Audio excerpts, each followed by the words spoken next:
Herkese merhaba, nasılsınız? Umarım iyisinizdir. Öncelikle bu videoyu bu yıl gerçekten Korece öğrenmek isteyenler için çekiyorum. Bu yüzden eğer sen de bu sene Korece öğrenmekte kararlıysan izlemeye devam et. Ayrıca eğer video senin için faydalı olursa beğenmeyi, yorum yapmayı, hatta Korece öğrenmek isteyen diğer arkadaşlarına paylaşmayı unutma. Evet, Korece öğrenmek isteyen sen. Öncelikle Korece öğrenmek istediğin için doğru yolda olduğunu söylemek istiyorum. Fakat öğrenmeye başlamadan önce konuşmamız gereken birkaç şey var. İstersen hiç vakit kaybetmeden konuşmamıza geçelim. Çünkü bu iş ciddi bir iş.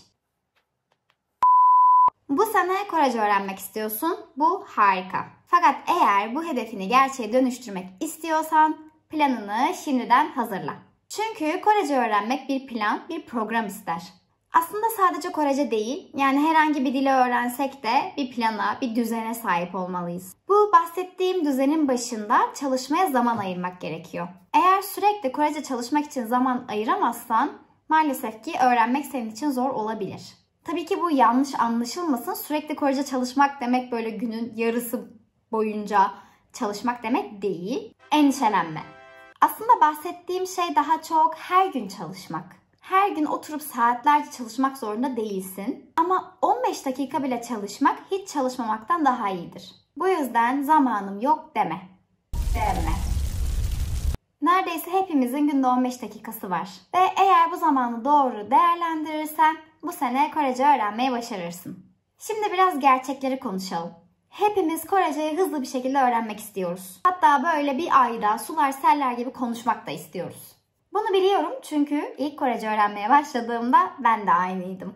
Bu yüzden de Korece öğrenmemi etkileyen çok büyük bir hata yaptım. Ne yaptım? Tüm konuları bir anda öğrenmeye çalıştım. Hayır, lütfen sen bunu yapma. Çünkü bunu yapmak beni hiç hızlandırmadı. Aksine o kadar çok zaman kaybettirdi ki anlatamam. Çok zaman derken abartmıyorum bu arada. Yaklaşık 2 yıl kadar kaybettirdi. Önüne daha bir sene var. Zamanını iyi değerlendir. Tüm konuları bir anda çalışmak yerine zamana yayarak öğrenmeye, anlamaya çalış. Eğer tam olarak anlamazsan o konuyla ilgili herhangi bir şey karşına çıktığında kafan karışacak ve tekrardan geriye dönüp o konuya çalışmak zorunda kalacaksın. Ve sürekli konulara dönüp baktıkça aslında hiçbir şey öğrenmediğini fark edeceksin. Bu noktada benim tavsiyem bir konuya yeterli zamanı ayır ve düzenli tekrarlar yap. Düzenli yapılan tekrarlar sayesinde o konuyu unutmayacaksın. Bu yüzden bu yılı iyi değerlendir. Konuların bölümünü ve onlara ayıracağın zamanı şimdiden şöyle aşağı yukarı bir belirlemeye çalış. Evet, konuşmak istediğim diğer başka şey ise kelime öğrenmenin önemi. Tabii ki bunu biliyoruz, zaten kelime olmadan nasıl konuşacağız ki diyenler olabilir. Fakat kelimeleri sadece ezberlemenin doğru olduğunu düşünmüyorum.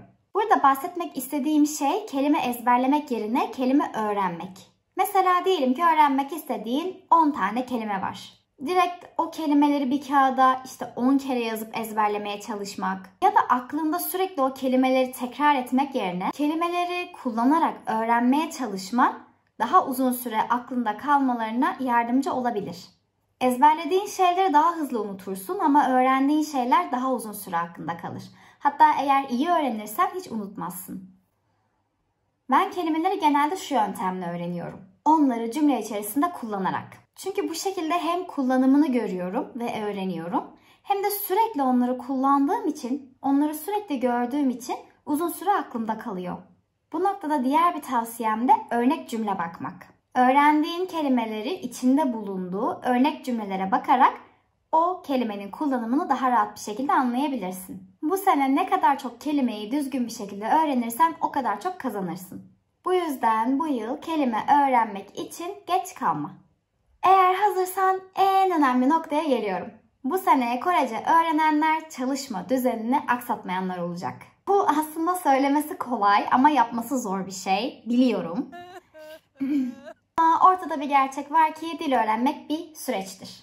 Bir anda Koreceyi öğrenmek diye bir şey yok maalesef. Bu yüzden kurduğumuz çalışma düzenini aksatmadan düzenli bir şekilde devam ettirmeliyiz. Bazen çalışırken sıkılabilirsin, bunalabilirsin. Hemen yeni bir şeyler öğrenmek isteyebilirsin. Bu noktada hemen hedefini hatırla. Hedefin ne? Kore'ye gezmeye gitmek mi? Orada okumak mı?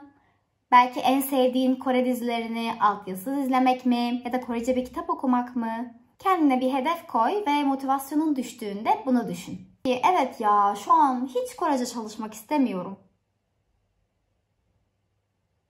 Ama yine de şu yüzden öğrenmem lazım. Ve ben bunu yapabilirim.